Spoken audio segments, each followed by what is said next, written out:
Good morning everyone. Myself Dr. Shivaji Sarkar. Today I am going to discuss about the topic on some basic concept of chemistry.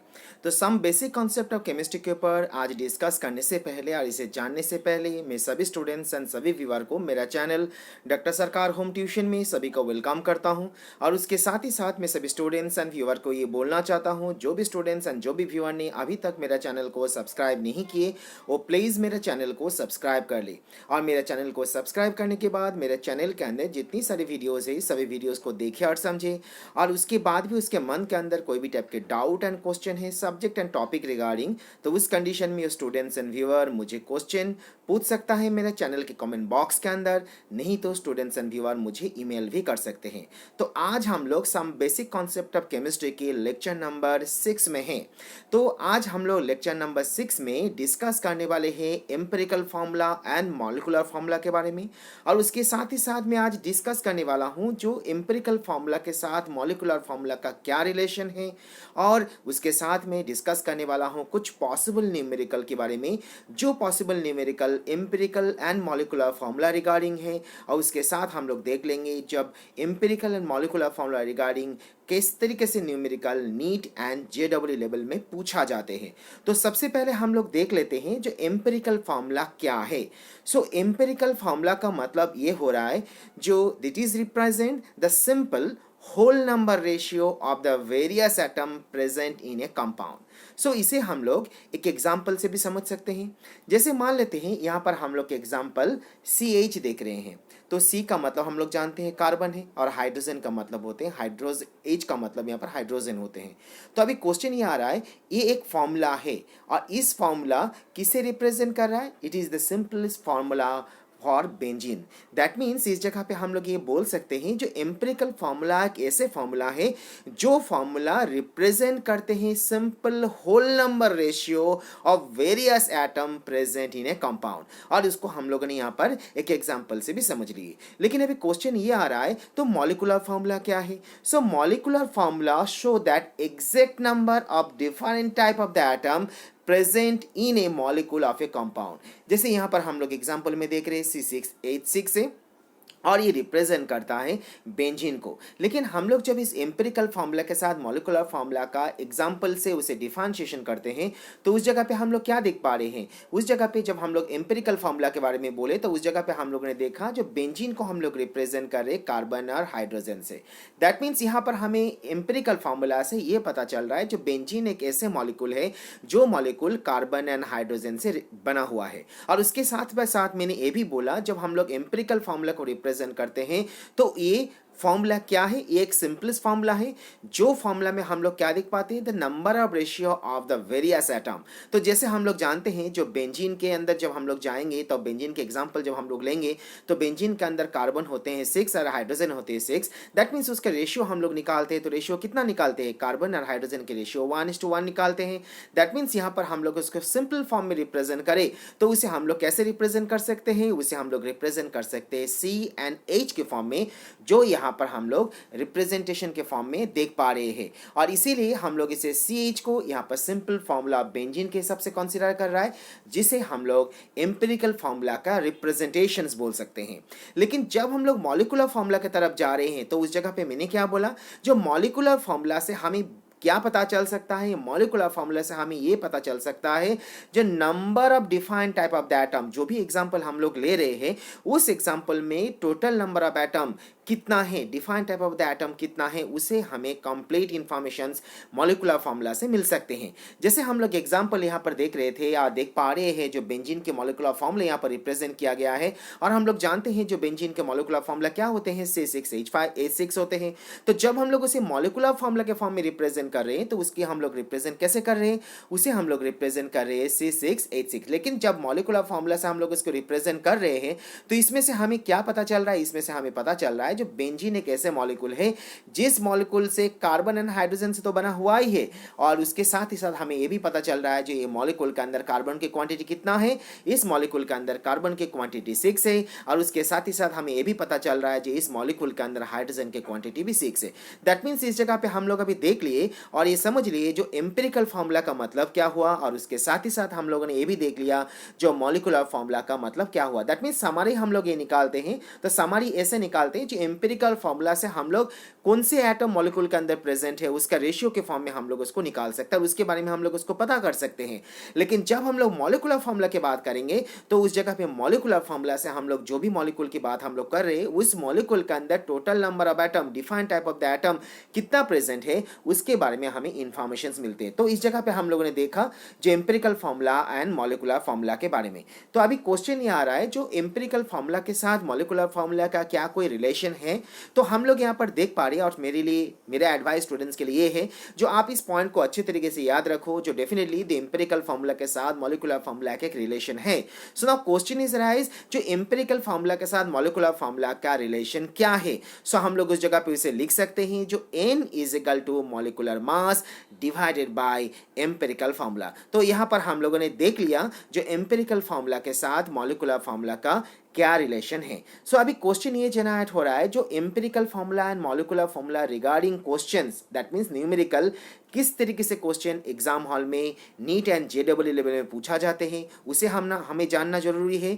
और जब ये question neat and JW level में पूछा जाएंगे तो उस जगह पे स्टूडेंट्स को किस तरीके से इस आंसर को सॉल्व करना है और उस आंसर को किस तरीके से सिंपल वे पे कैसे करके उसको निकालना है।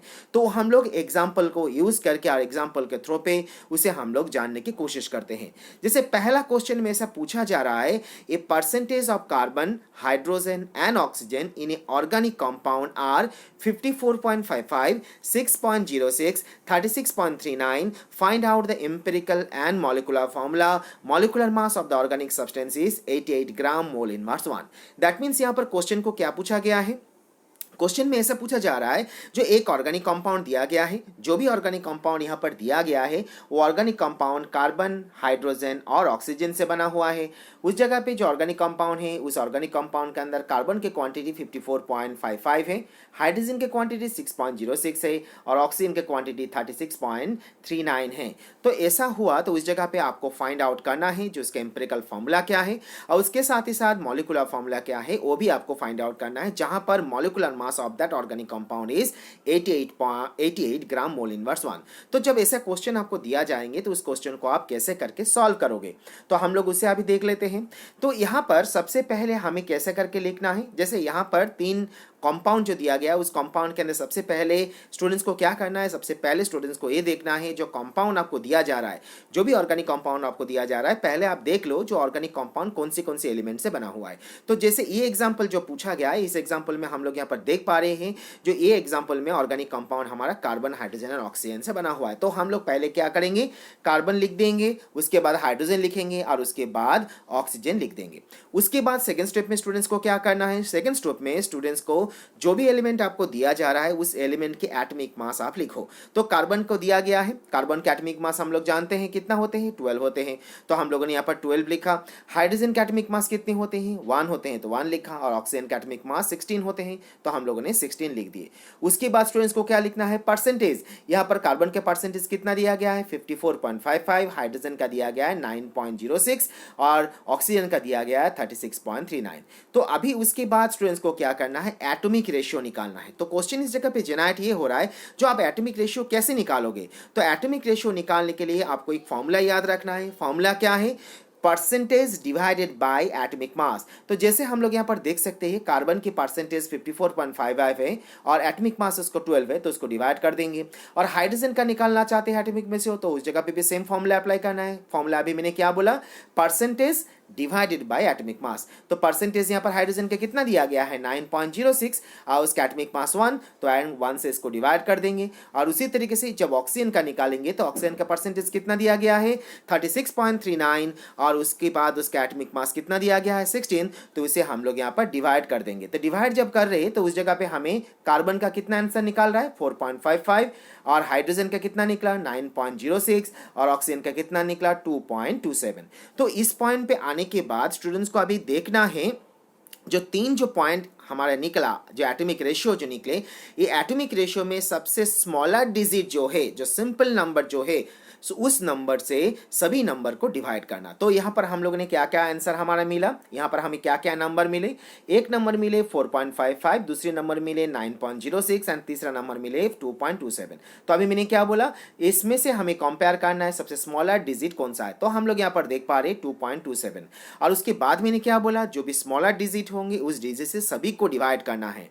तो यहाँ पर हम लोगों ने देखा जो 4.55, 9.06 एंड 2.27 में 2.27 सबसे स्मॉलर है, इसीलिए हम लोग क्या करेंगे 2.27 को 4.45 से, देन 9.06 से और 2.27 को 2.27 से डिवाइड करेंगे। तो हम लोगों ने यहाँ पर देखा डिवाइड कर दिए। तो जब हम लोग डिवाइड करेंगे तो 4.55 बाई 2.27 को डिवाइड करते हैं तो यहाँ पर आंसर हमारा 2 निकल रहा है। उसी तरीके से 9.06 से जब हम लोग 2.27 को डिवाइड कर रहे हैं तो 3.99 निकल रहा है। और उसी तरीके से जब 2.27 को हम लोग यहाँ पर 2.27 से डिवाइड कर रहे हैं तो वहाँ पर हमारा आंसर 1 निकल रहा है। तो जब हम लोग निकाल जाने के बाद हमें क्या करना है, हमें उसको सिंपल नंबर में लेना है। जैसे हम लोग पहले देख रहे हैं 2 है तो 2 का सिंपल नंबर 2 ही होते हैं, तो हम लोग ने 2 लिखेंगे। यहाँ पर जैसे देख पा रहे 3.99 है तो इसका सिंपल नंबर क्या होते हैं, 4 होते हैं, इसीलिए हम लोग 4 लिखेंगे। और यहाँ पर ऑक्सीजन के केस में 1 है तो 1 का सिंपल नंबर 1 ही होते हैं, क्योंकि यहाँ पर कोई डेसिमल पॉइंट पे आंसर नहीं है तो यहाँ पर 1 लिखेंगे। तो इस जगह पे हम लोगों ने देख लिया, जब कार्बन की यहाँ पर सिंपल नंबर निकला 2, हाइड्रोजन का 4 और ऑक्सीजन का हुआ 1, तो ये पॉइंट हमारा निकल गया। तो इसमें से हम लोग इस कंपाउंड की, जो कंपाउंड पूछा गया उसका एम्पिरिकल फार्मूला निकाल सकते हैं। तो इस जगह पे हमारा एम्पिरिकल फार्मूला क्या होंगे, कार्बन का 2 मैंने अभी बोला, और हम लोगों ने देखा हाइड्रोजन का 4, ऑक्सीजन का 1, दैट मींस इसका एम्पिरिकल फार्मूला होंगे C2H4O। तो अभी निकल गया हमारा एम्पिरिकल फार्मूला। उसके बाद क्वेश्चन पेपर में पूछा गया है जो आपको एम्पिरिकल फार्मूला के साथ ही साथ आपका मॉलिक्यूलर फार्मूला भी फाइंड आउट करना है। तो इस पॉइंट पे आने के बाद जब आप मॉलिक्यूलर फार्मूला फाइंड आउट करोगे तो मॉलिक्यूलर फार्मूला फाइंड आउट करने के लिए सबसे पहले आपको क्या करना है, सबसे पहले आपको इंटीग्रल नंबर निकालने की जरूरत है। तो आप इंटीग्रल नंबर कैसे निकालोगे, तो इंटीग्रल नंबर निकालने के लिए आपके पास जो फॉर्मूला होते हैं उस फॉर्मूला को हम लोग लिखते हैं n is equal to molecular mass divided by formula mass. क्योंकि मैंने अभी बोला जो एम्पिरिकल फॉर्मूला के साथ मॉलिक्यूलर फॉर्मूला का रिलेशनशिप मैंने अभी एक्सप्लेनेशन की। तो इस पॉइंट पे आने के बाद स्टूडेंट्स को याद रखना है, जो आप जब मॉलिक्यूलर फॉर्मूला फाइंड आउट करना चाहते हो तो उस जगह पे मॉलिक्यूलर फॉर्मूला फाइंड आउट करने के लिए आप कौन से फॉर्मूला यूज करोगे। तो इस पॉइंट पे स्टूडेंट्स को याद रखना है, जो मॉलिक्यूलर फॉर्मूला जब आप फाइंड आउट करना चाहते हो तो उस जगह पे आपको फॉर्मूला यूज करना है n इनटू एम्पिरिकल फॉर्मूला। तो इसका मतलब हमें यहाँ पर एम्पिरिकल फॉर्मूला के साथ n की वैल्यू को मल्टीप्लाई करना। अब n का मतलब क्या, अभी मैंने बोला इंटीग्रल नंबर। तो इंटीग्रल नंबर हम लोग कैसे निकालेंगे, इंटीग्रल नंबर निकालने के लिए हम लोग यूज करेंगे फॉर्मूला, वो फॉर्मूला है molecular mass divided by formula मास। तो मॉलिक्यूलर मास यहाँ पर क्वेश्चन पेपर में कितना पूछा गया है 88, तो हम लोग यहाँ पर 88 लिख देंगे। और फॉर्मूला मास मतलब जो हमारा एम्पिरिकल फॉर्मूला निकला उसकी मास निकालना है। तो यहाँ पर देख सकते हैं कार्बन का 2 कार्बन है, हाइड्रोजन 4 है, ऑक्सीजन 1 है, दैट मीन्स यहाँ पर हम लोग क्या करेंगे 12 इंटू 2 दैट मीन्स 24 होंगे। हाइड्रोजन 1 इंटू 4 मतलब यहाँ पर 4 होंगे, और ऑक्सीजन यहाँ पर 1 है, that means 1 into 16 is equal to 16 होंगे, दैट मीन्स टोटल वैल्यू यहाँ पर निकाल रहा है 44। तो यहाँ पर जब हम लोग n की वैल्यू निकालेंगे तो n की वैल्यू निकालने के लिए मैंने अभी क्या बोला आंसर, n की वैल्यू निकालने के लिए आपको क्या करना है, molecular mass divided by formula मास। तो मॉलिक्यूलर मास यहाँ पर क्वेश्चन पेपर में कितना दिया गया है, आपको 88 दिया गया, तो आपको यहाँ पर 88 लिखना है। और फॉर्मूला मास आपने कितना देखा 44 देखा, तो 44 से डिवाइड कर देना है, तो आपका आंसर यहाँ पर निकल जाएंगे 2। दैट मीन्स यहाँ पर आपका n की वैल्यू निकल गया 2। तो अभी मैंने बोला जब आप मॉलिक्यूलर फॉर्मूला निकालोगे तो मॉलिक्यूलर फॉर्मूला निकालने के लिए आपको कौन से फॉर्मूला याद रखना है, फॉर्मूला है n इनटू एम्पिरिकल फॉर्मूला। तो n की वैल्यू आपको कितना निकला, n का वैल्यू हम लोग देख सकते हैं यहाँ पर 2 निकले, तो यहाँ पर 2 लिखेंगे। और यहाँ पर एम्पिरिकल फॉर्मूला हमारा क्या है C2H4O, तो हम लोग यहाँ पर C2H4O लिख देंगे। That means carbon 2, hydrogen 4, oxygen 1 के साथ अभी हम लोग 2 का मल्टीप्लाई करेंगे तो हमारा आंसर कितना निकलेंगे, कार्बन 4, हाइड्रोजन 8 और ऑक्सीजन 2। दैट मीन्स यहाँ पर हम लोग मॉलिक्यूलर फार्मूला जो निकाल रहे हैं, मॉलिक्यूलर फार्मूला हम लोग देख पा रहे हैं, जो मॉलिक्यूलर फार्मूला हमारा हुआ C4H8O2। तो इस क्वेश्चन में जो क्वेश्चन नंबर 1 है, इस क्वेश्चन नंबर 1 में हम लोगों ने देख लिया जो किस तरीके से हम लोग मॉलिक्यूलर फार्मूला और उसके साथ ही साथ एम्पिरिकल फार्मूला को फाइंड आउट कर सकते हैं जब ऐसा क्वेश्चन आपको नीट एंड JEE लेवल में पूछा जाएंगे। अभी हम लोग और भी कुछ न्यूमेरिकल को सॉल्व करते हैं। जैसे इस क्वेश्चन में ऐसा पूछा गया है जो empirical formula and molecular mass of a compound are CH2O and 180 respectively. What will be the molecular formula of this compound? तो इस जगह पे क्वेश्चन पेपर में हमें पूछा गया है, जो एम्पिरिकल फार्मूला एक कंपाउंड आपको दिया गया है, ऑर्गेनिक कंपाउंड, जिस ऑर्गेनिक कंपाउंड की एम्पिरिकल फार्मूला है CH2O और उसकी जो मास दिया गया है, मॉलिक्यूलर मास, वो है 180 ग्राम। तो इसमें से आपको क्या फाइंड आउट करना है? इसमें से आपको फाइंड आउट करना है मॉलिक्यूलर फार्मूला। दैट मीन्स यहाँ पर इस क्वेश्चन पेपर में हमें एम्पिरिकल फार्मूला फाइंड आउट नहीं करना है, क्योंकि एम्पिरिकल फार्मूला ऑलरेडी दिया गया है। तो इस जगह पे हमें क्या फाइंड आउट करना है? सिर्फ मॉलिक्यूलर फार्मूला फाइंड आउट करना है। तो हम लोग जानते हैं जब भी हमें मॉलिक्यूलर फार्मूला फाइंड आउट करने के लिए दिया जाते हैं तो उस जगह पे हमें कौन से फार्मूला अप्लाई करना है? मैंने अभी बोला molecular formula is equal to क्या होते हैं? n into integral number. That means यहाँ पर हमें n के साथ क्या करना है? सॉरी, n इंटू हमें क्या करना है? n into empirical formula. तो हम जानते हैं n का मतलब क्या होते हैं? n का मतलब होते हैं इंटीग्रल नंबर। और अभी हम लोगों ने देखा जो इंटीग्रल नंबर हम लोग कैसे फाइंड आउट कर सकते हैं। इंटीग्रल नंबर हमें फाइंड आउट करने के लिए क्या करना होगा? एम्पिरिकल फार्मूला की मास को फाइंड आउट करना होगा। तो यहाँ पर हम लोगों ने देखा एम्पिरिकल फार्मूला की क्या है, जो एम्पिरिकल फार्मूला हम लोगों ने देखा CH2 है, और वहां से हम लोग इस पॉइंट से हम लोग इसका मास को फाइंड आउट कर सकते हैं। कैसे फाइंड आउट करेंगे?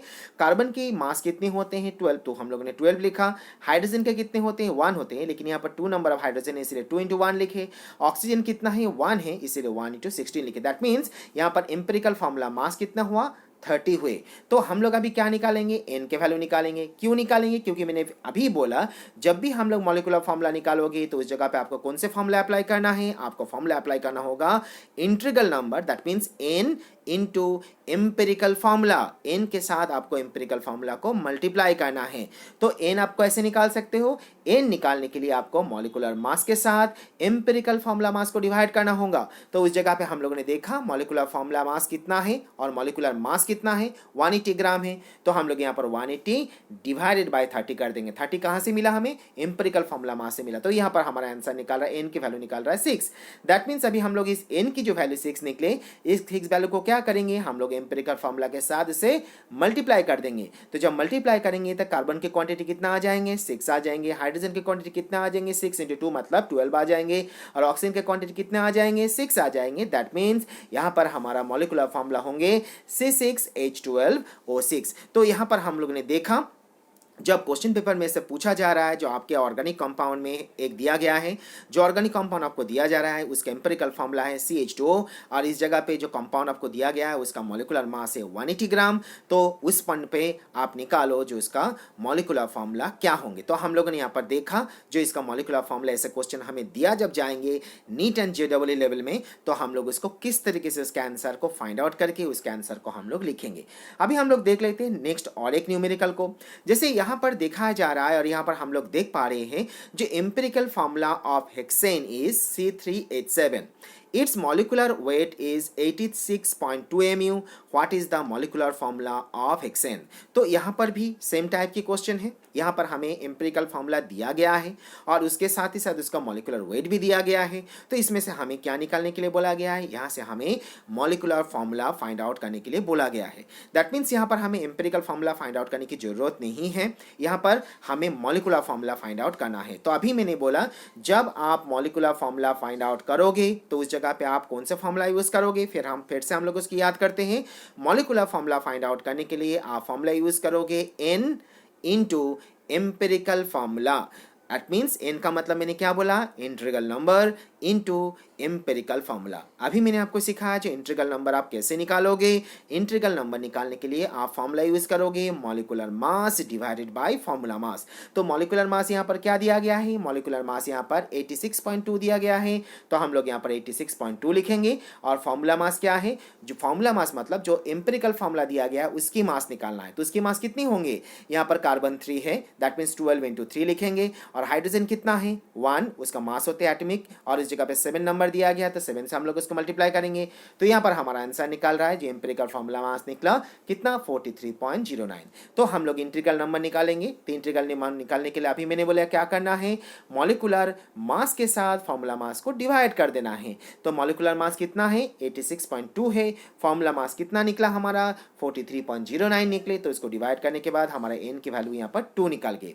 तो हम लोग अभी देखा, मैंने अभी बोला जब हम लोग मॉलिक्यूलर फॉर्मूला फाइंड आउट करेंगे तो हमें n के साथ इंटीग्रल नंबर के साथ किसको मल्टीप्लाई करना है, हमें यहाँ पर मल्टीप्लाई करना है एम्पिरिकल फॉर्मूला का। तो हमारे यहाँ पर n की वैल्यू कितना निकले, यहाँ पर n की वैल्यू 2 निकली, और इसे 2 के साथ हम लोग यहाँ पर एम्पिरिकल फॉर्मूला जो C3H7 है उसको हम लोग मल्टीप्लाई कर देंगे। जो मल्टीप्लाई करेंगे तो यहाँ पर 3 के साथ 2 को मल्टीप्लाई करेंगे तो 6 होंगे, और हाइड्रोजन के 7 के साथ 2 को मल्टीप्लाई करेंगे तो 14 होंगे। तो यहाँ पर हमारा आंसर निकलेंगे C6H14। तो यहाँ पर हम लोगों ने देख लिया जो एम्पिरिकल फार्मूला दिया गया है उसका मॉलिक्यूलर वेट भी दिया गया है।